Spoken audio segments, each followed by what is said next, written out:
And the approach I've taken is actually to give more information about what we do internally at Pelsis. And I hope everything is good. Oh, let me just move myself out of the way so I don't actually have to wash myself.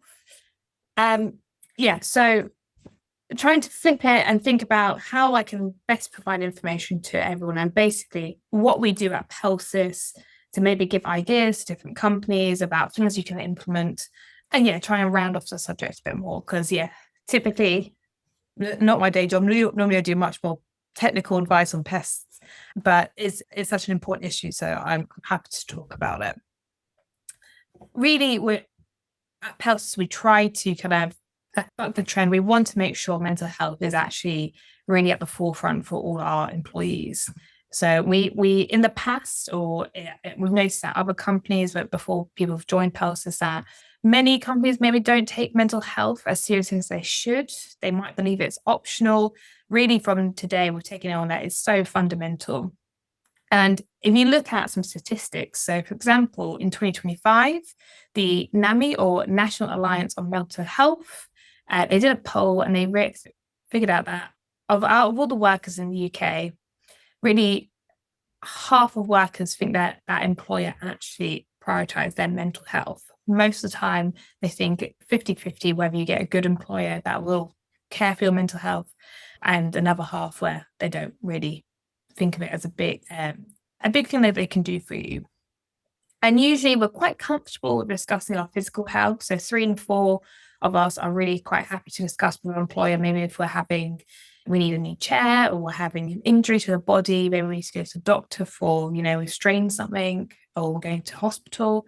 But fewer than 3 in 5 actually feel the same about mental health. So less than 60% would actually talk to their employer about mental health. But because it is all about health, it doesn't matter if it's your physical body or if your mental health, it's all the same. Your employer has to take due diligence and take care and provide and care about your health and safety. If they don't, we've got risk of fines, lawsuits, reputational damage, because yes, every employer has to take care of the health of their employees. When they did a study in 2023 and 2024 from the Health and Safety Executive, or the HSE, we've got staggering 776,000 UK workers experience things like stress, depression, or anxiety. And we know things like this, of course, affect mental health. And in pest control, 87% of pest controllers actually prioritize the profession over their own mental health.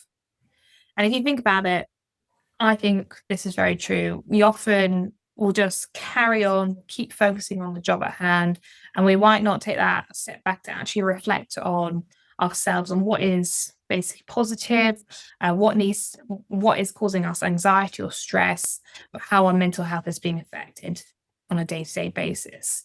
And I think really we do, when we're talking about duty of care, we have a duty of care to ourselves. We need to make sure that we do take care of ourselves as well as others, our colleagues in the business. So often that we prioritize something else, we have to do the job and do chores and do lots of stuff, but actually how much time do we take to focus on ourselves and actually make sure that we're okay? And of course, I think I'm also one of these people that over COVID, my mental health was impacted, and around 44% of pest controllers also felt that was the case. I think that's because more people were isolated. They couldn't do as many things as they used to do.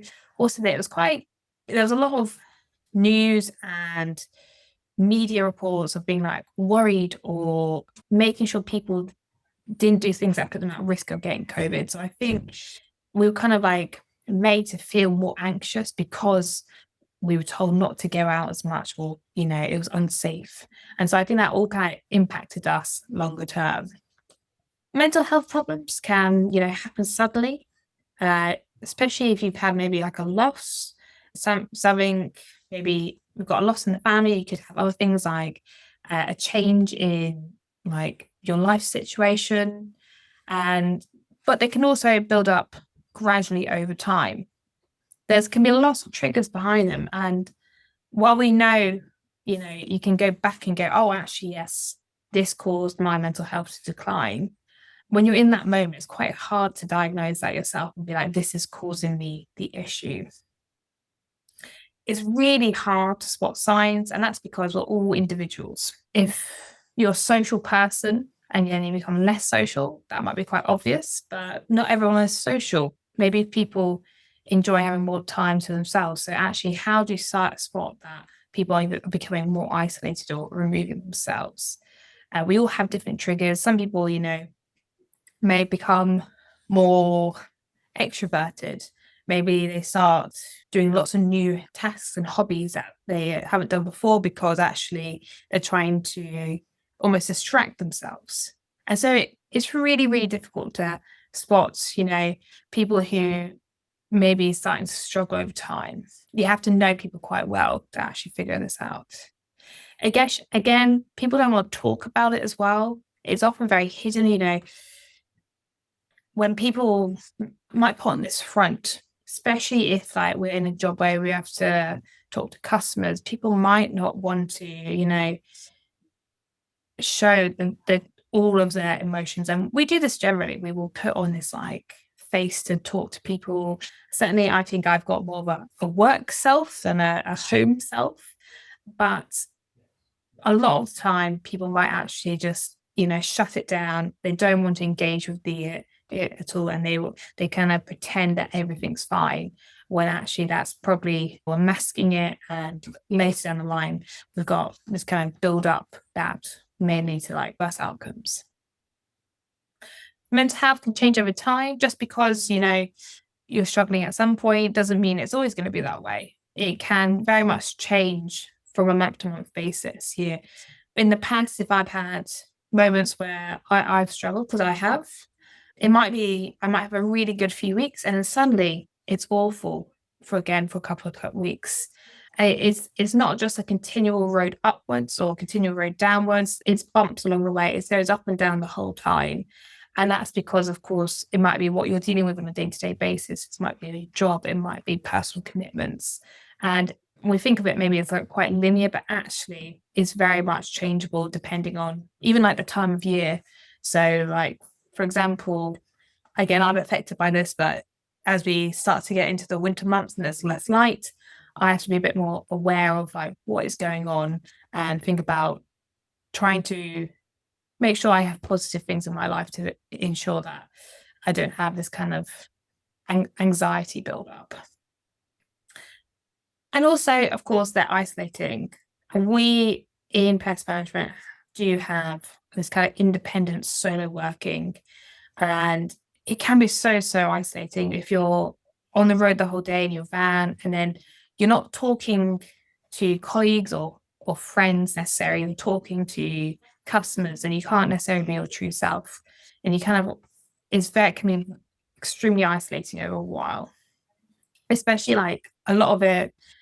I think face-to-face cat interactions really help, but if you don't have that, or if you find those anxious, just like Anna said, like it can be really, really hard to find things that will help you, and it can make issues worse.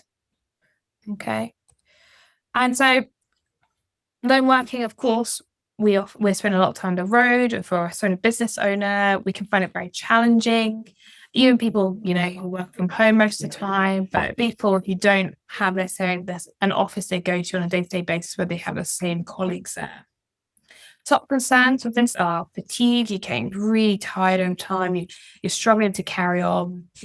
Every day is like, it takes a lot of energy, it feels. And around 48% of lone workers experience that. It's kind of like perpetual tiredness they associate with working. We've got stress and mental health. 42% of people have that. I think, if you're a solo worker, you do have more stress because you can't just rely on like a colleague being there, especially when you think about effects of aggression. That is a real worry for lone workers, because you can go up to sites and you're the only person there. There's no one there to lean on to help, reduce any kind of like aggression in the situation. So it's very much you're the only person there, and it all feels like it's put on you. And so it's really important that any kind of lone worker doesn't feel disconnected, isolated, or abandoned, because this can really affect stress levels, mental health, but also their performance at work. Certainly, if you're feeling fatigued, you're going to struggle to actually perform at your work because you might not see the point. You're feeling like it's just so much of an effort. So, yeah, there's all things to consider about. So that's my little introduction. I hope I haven't copied too much of what Anna has said already. And now this is going to be what we do at Pelsis, basically. So our approach into mental health is that we actually have some mental health first aiders. They're just the same as physical first aiders. Every company has a first aider to ensure that, if someone gets injured at work, they can help, whether it's like a small cut on their hand or if it's putting a small sling on, they're there to rely on to protect the physical health of workers. But we also have our mental health first aiders, and they are qualified, they've been trained, and they've gone on their own separate training course, and they're there to help every single Pelsis employee to ensure that not only is their physical health taken care of, but their mental health is also taken care of. And what they do is that they're always there. We can always reach out to them. Here's a few of them, but then we do have a more in the team. But we have posters around our site at Pelsis where we see all the mental health first aiders. We are told how we can reach out to them. And so it's always there. There's always like some kind of update about how to get in contact with them or just reminding us that they are there. And what they do is that they organize some nice events during the year to make sure that the conversation keeps going. So, for example, in this picture, we're having a tea and biscuit day. And it's not there just to talk about mental health. It's a way of like drawing people in and creating this kind of social event, but also this kind of forum that if people did want to discuss or reach out, they could do it at this session. It's also so that you can meet the mental health first aiders in person, and you might not want to talk about something on that first point, but then if you get to know them, then you're more likely to reach out in a future date. Okay, so we've got lots of tea there. We've got lots of biscuits. They've also provided some books that people can take away. We've got a library that people can borrow these books from, or they're in the office. So if you take one, no one reports that you've taken it or anything. They're just there to be taken as and when you want, and they're not put in like the main office. So if your colleagues don't see you take them, they're kind of put in a separate area so people have the freedom to go take one and put it back whenever they want. Okay, so those are all free resources that we are being provided from. Here we have more of the mental health team. And what they do is that they actually meet on a monthly basis to discuss any future events. So, for example, like that tea and coffee day, but they might do also like some games as well. But they also discuss issues that maybe they are being presented with at Pelsis. And anything that they get told about from colleagues is confidential. It's not shared anymore beyond that. So even in this mental health team, they may talk about something that's come up, but they won't report it back to a certain person.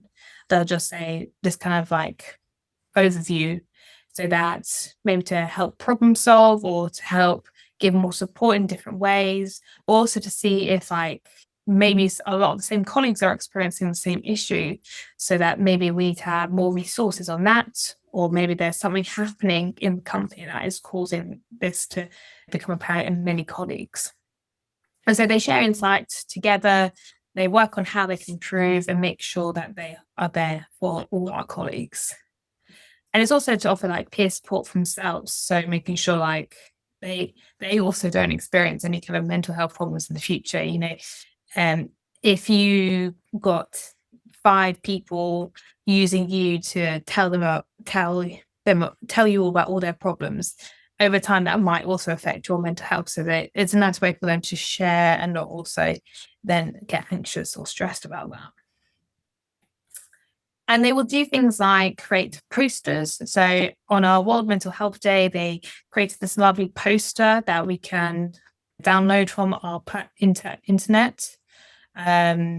Is up there to give like kind of some guidance. So if, again, people don't want to talk to someone, they can still access the information in a really easy way, not through like government websites, basically trying to help support them in other ways. So yeah, you can access that on the internet whenever you want from our internal portal, but it really helps to unpick lots of things that maybe people experience, but also some ways to help people to personally improve themselves.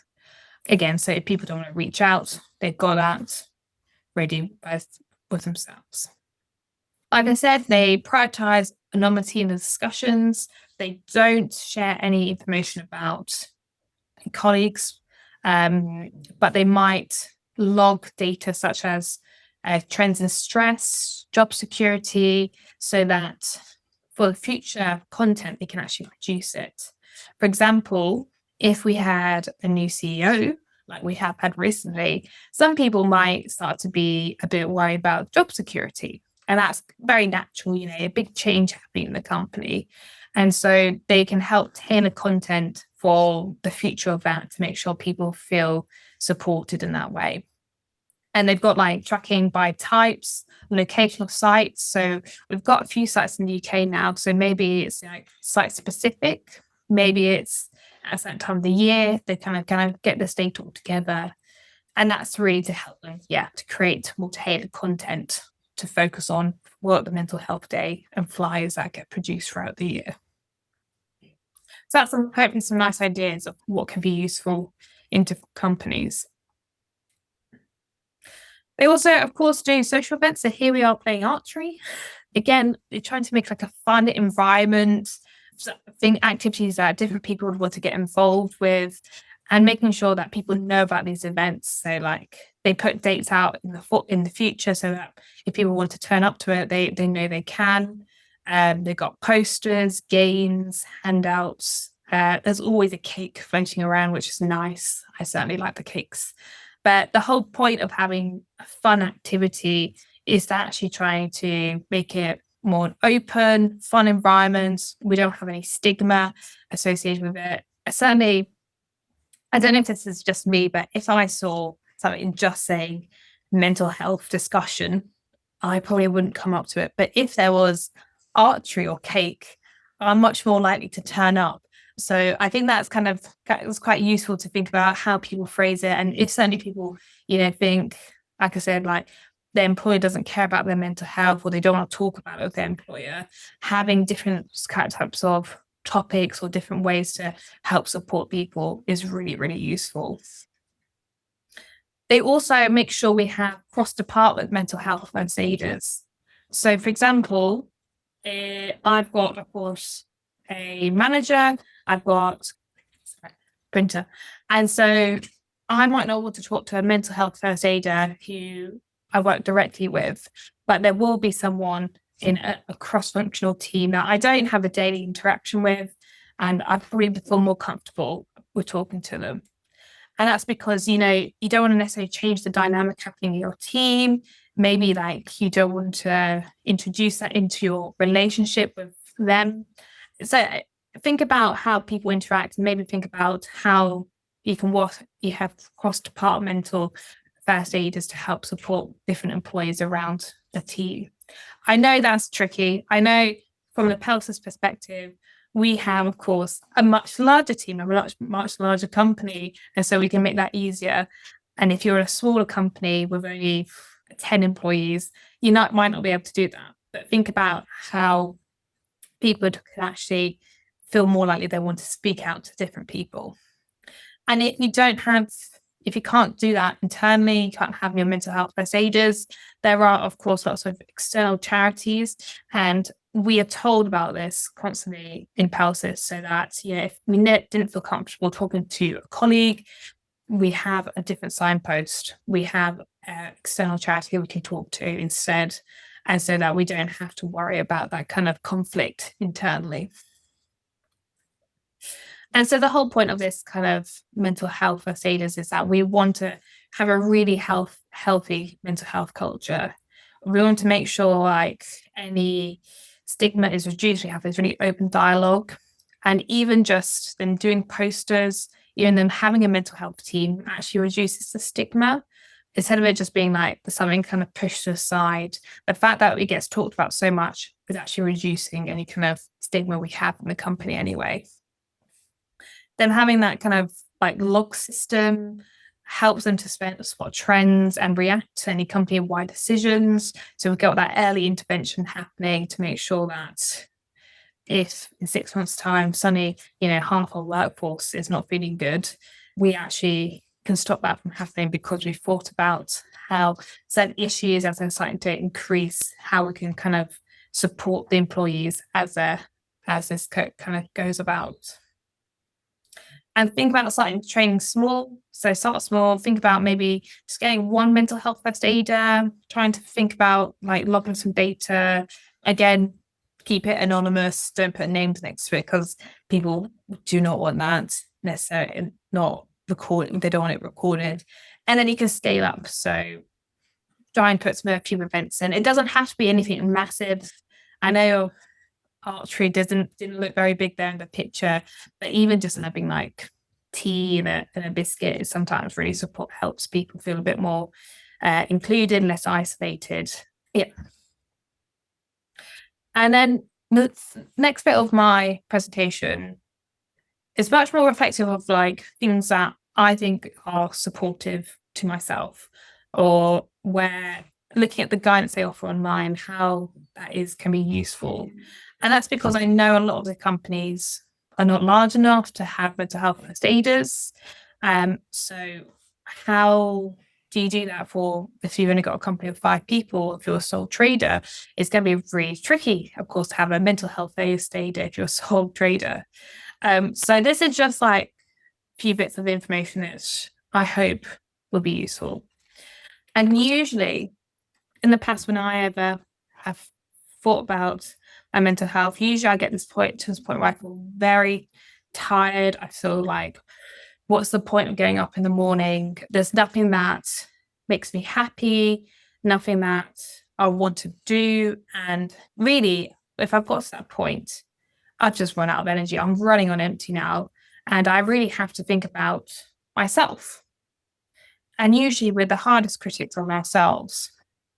If you think about things you criticize yourself for, if someone else did that, you probably wouldn't worry about it. But because if you do it yourself, you think really harshly about yourself. So again, that you've got that duty of care to yourself to make sure that you don't run out of energy, don't run out of fuel. You have this kind of like resource that you can help you to then do your day-to-day activities. Okay. And I've got this as well because, so in the Health and Safety at Work Act 1974, employers have a duty of care for their employees, but it's up to the employee as well to implement their own health and safety. I know that's a bit of a juxtaposition to what I've said already. If you think about it, your employer provides you with the PPE. You have to wear the PPE to protect yourself. And so your employer can provide you with lots of resources, give you lots of tips, give you like a way to reach out to people, to communicate. They can do tea and coffee days and like help give you guidance and support and maybe get you into contact with the right people. But again, you may need to think about what you can do for yourself. Okay. So taking care of yourself. So one of the best things they know to help take care of yourself is stay in contact with people. Talk to people at work, talk to friends. Yeah, if you have a WhatsApp group, they are excellent. Whenever I do training, I always say, get a WhatsApp group together because actually when they leave the training after the few days they've spent together, they actually develop these good connections. And then later on, they can talk to people, and maybe that's inside their own company or if that's with different companies, but it helps give people another like point of contact. And so, yeah, I know it's really hard sometimes to actually, pick up the phone or text people, but it's actually really, really good to make sure you are staying in contact with people, because humans are social. We are social animals, creatures, and it's one of those things that actually really helps people stay more connected and feel less isolated. Other stuff like having a routine. If you plan out your day, it does actually help in a way. If you've got too much going on a day, that's stressful. I get that. But on days where I don't have anything I need to do, it's actually a lot harder to get out of bed, because there's nothing to get out for, there's nothing I need to do today. And actually it's a lot harder. And even I think this was last week or the week before, I had a day planned out, and then one of my things got cancelled, which meant I actually had an extra 2 hours in the day when I was out on the road. And instead of getting everything done and then going home and relaxing, I actually ended up just wasting time in my car, because I couldn't physically propel myself out of the car, because I was just so tired by that point. I needed a break. Whereas if I had more of a set list of agenda, then I would have carried on, kept doing the next thing, because you keep yourself occupied. Another thing is keeping active and exercising. There's actually scientific studies that saying that if you go for a nature work, it really improves your mental health. There is something about going outside, getting some sunlight, feeling the air on your face, moving your body as well. Something about actually just physically moving your body makes you feel better. And so I've been trying to do a bit more of this, actually go out for a walk or try and spend more time outside. And I'm not doing great, I must admit, but it's actually one of those things that does improve and makes you but especially in winter, it's actually really, really useful to try and put that into a kind of schedule if you can. Making time for activities you enjoy.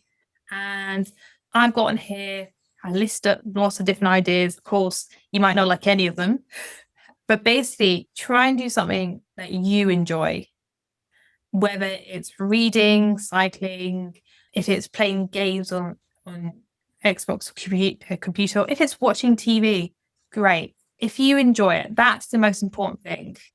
I love doing something where I physically work with my hands, so that's why I quite like cooking or baking, because I'm actually doing something, or trying to get a bit more creative and do I sometimes make a card for someone for their birthday.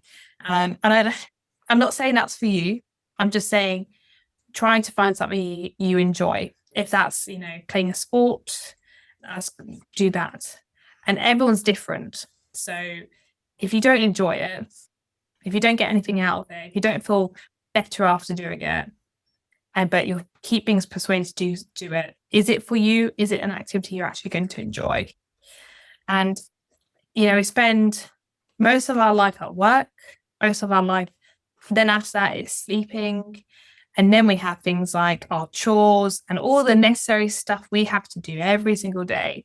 And actually, the little bit of free time we get in a week is very, very small. So try to make that really positive. Try and make it something you want to do, because actually sometimes, we don't feel like we need to have something that we enjoy doing on a day-to-day basis to make it all worthwhile. And reflect on what makes you positive and what doesn't. Take a moment to actually think what in a day-to-day basis or a week or a month made me feel really good, which helps improve how I felt, and think about things that make you feel positive. And I'm not saying you can cut all the negative things out, because in a day-to-day work, you can't do that. You have to do things that don't necessarily make you feel happy, but where you can, really focus on trying to do the things that do have positive effects and trying to do less of the negative if you can. And again, what's positive for you? If you don't like baking, don't do it. I like baking, but sometimes I don't like baking as well. So think about things that actually make you positive. Okay. This is just a little summary. So if you have questions for your organization, they might already have the employee assistance program where they can offer counseling through it. There might be a mental health champion already at work, and who takes the lead on changing attitudes to mental health. And if not, that's great. That's kind of like a mental health first aider, but someone who will actually take your different colleagues' mental health into consideration. If not, might be a safety officer or a trade union representative. There might be support in other ways. So there might be a mental health support group or even a network of other organizations. That's actually something I haven't talked about today, but it might be really useful to have if you're a small company, maybe trying to link up with other companies is a really good way to actually make sure that all your employees are supported. And then you can have a mental health first aider in the different companies. And then again, this kind of like cross network would really help. And yeah, think about how you can offer mental health training to your company. It can be in lots of different ways. Like I said, it could just be a cup of tea and a biscuit to getting like a specific mental health first aider to space, because it really is important when you're at work to make sure everyone is supported. Okay, that's me done. I haven't looked at the questions yet or the comments. I saw them coming in, so I'll have a quick look at them. Yeah, there's loads of really supportive comments coming in. Thank you so much. I think one of the biggest thing you touched on is that mental health culture, and instilling that in the workplace. I think like we kind of know what a health and safety first culture is and how to talk about health and safety things in trades, but we're not so good at talking about a good well-being culture and being able to talk about things like your workload and your work stresses and how things are going at home. But it's really fun to see how Pelsis is going about making sure that there is a decent well-being culture there. Lots of people in the chat have been putting in what they do to keep themselves accountable, to keep themselves feeling healthy and well, and talking through their teams. So it's great to see. Oh, good. Yeah, I'm seeing the comments now. Okay, it's not just me then. Like a lot of the stuff I hoped I talked about with like taking care of your own mental health, I can see people talking about, things they like to do, which is great. Okay, good. I'm glad. Well, one of the nice things that we do at BPCA is so we have team targets, and one of our team targets is always health and well-being related. So that way we kind of keep each other accountable throughout the year. Go, oh, you said you were going to walk the dog every day, even when it's raining out, Scott. Have you managed to do it? I'm like, oh, 9 times out of 10 I manage it, but yeah, I'm going to try harder. And just by setting yourself those little goals and making it easy to talk about them in a team, that's really works for us. Have you, I suppose, have you got any tips who are thinking, oh, I don't even know what helps me relax and feel better? Have you got any tips for people who are going, what should I do next? Where should I look? So I would say get a bit of paper out and actually write it down or think about it. It might it's good to have like some time where you actually sit down and reflect and not just like think about it yourself. I find like actually writing it down and putting down like, okay, I'm gonna go for a walk on these days of the week as like my priority. I think that's really useful. If you don't know where to start, I say start with a walk. I don't know why, but I think it's anything that you don't have to get equipment. You can just go and do it. And even if you could just fit in like 5-10 minutes into the day, I think that's a great place to start just to hopefully improve. Keeping yourself accountable and being able to tick something off a written list is really powerful sometimes as well. We love that completer finisher aspect, and that can be enough. Another thing you said was just that reminder that humans are social beings, that we're social animals, we're meant to thrive around others. And I think it can be all too easy to get into a rut sometimes, especially when you are lone working all day, potentially in your van.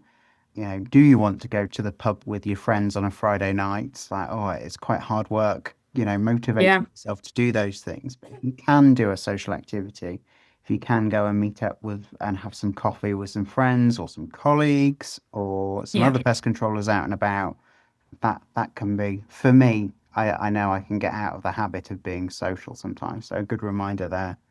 Yeah, I think, humans are social. And certainly I've noticed that. I work from home the whole day. And even if I have like conversations on Teams or like phone calls, there's nothing quite like seeing a different person up close. And at the end of the day, if I haven't actually seen anyone in person, I am desperate at the end of the day, and I don't think I am. But then as soon as someone walks through the door, I'm like, oh, hello. Right. So yeah, I think we are just like very social creatures, and naturally we need that. Thank you so much, Sophie. I really, really appreciate your talk. Some good conversations going on in the chat that you've inspired